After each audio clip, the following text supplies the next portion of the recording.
I'm Alex. I'm Nick. And we're Rocket Llama. So Expendables easily wins the award for most savage and brutal neck break I think I've ever seen. In cinema history, there's never been a neck breaking so completely savage. When Jason Statham and Jet Li tag team that one poor schmuck, to paraphrase Ain't It Cool. The back of his head touched his back. Yeah. Like, I mean, they just... far down it. It was horrible and awesome. Terry Crews's shotgun assault rifle thing, it was never quite explained exactly what it was, but you just knew it messed everything up, including a hallway full of Hispanic people. It was like a handheld cannon. Yes. Like a Mega Buster. Mega Buster. I would fight Terry Crews, because I could take that man. I could. In what dimension? I wear Old Spice too, so I'm pretty sure we could do building explosions with our... Old Spice battle, okay. That makes sense. Yeah. It's a battle of smells. You have to think about what each of these people's superpowers are. Okay. I would fight Jason Statham and try to out-British him. I'd challenge him to a scone match, to a game of football, their football, not our football. And tea time is a break in the middle. Tea time, yeah. We'd have a tea time in the middle. I would out-British Jason Statham. If I had to pick one of the Evil Exes to fight, I'd fight the twins. I'd drag Nick in on it with me, and we'd do a brothers versus brothers battle! Brothers to the death! Though if it was in the same context of the movie, I mean, we don't really know any instruments to play. I play a mean sitar. Yeah, I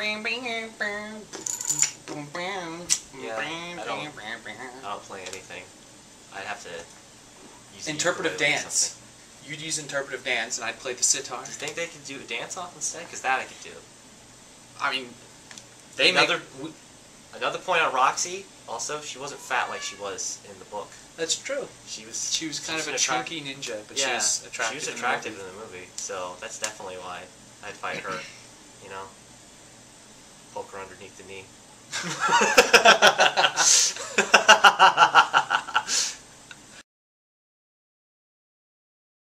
Roxy Richter, because I have a thing for lesbians. My favorite of the Evil Exes is easily Lucas Lee. Chris Evans has been great in everything I've ever seen him in, and he really rocks it once again in Scott Pilgrim vs. the World. Brings in the enthusiasm. He's got his crazy gang of stuntmen backing him up. He's awesome. And he's Captain America.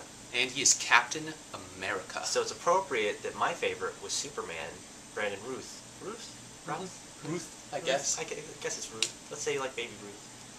Anyway, Todd Ingram was awesome. He managed to deliver it really nicely. And I also liked the fight between him and Scott. That was really interesting, with the base battle and tricking him with the soy milk. And I actually thought that they did it better in the movie than they did in the original. Yeah, the original's fun.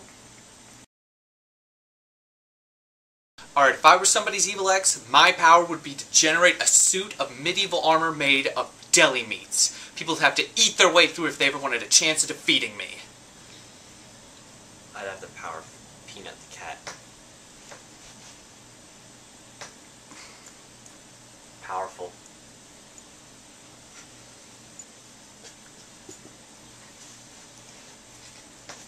Scott Pilgrim! I have to say, out of everybody that they got, the only person they were really missing was Steve Buscemi!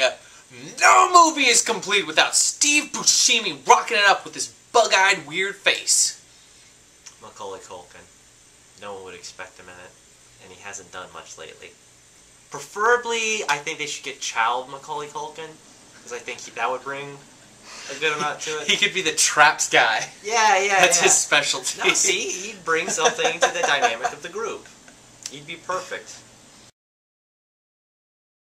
The Expendables was a phenomenal throwback to the late 80s, early 90s classic action movies. Had a lot of new school and old school action heroes all rocking it together for one kick-ass extravaganza, and I thought it was phenomenal. They had a lot of testosterone. I'm pretty sure I walked out of the theater and I went tested positive for steroids. Yes, and Scott Pilgrim, I thought, was an absolutely immaculate representation of a graphic novel series that I love dearly. And I thought that they took the frenetic energy of this crazed graphic novel and brought it to life on the big screen in a way that was just absolutely mind-blowing. It was pretty. So, in summation, I give Expendables and Scott Pilgrim each 5 out of 5. I give Expendables 5 shots of steroids out of 5. And Scott Pilgrim 5 hot ninja lesbians out of 5. So that's 20 out of 5 for both films. Yes! Do the math. That's actually a lot of fingers.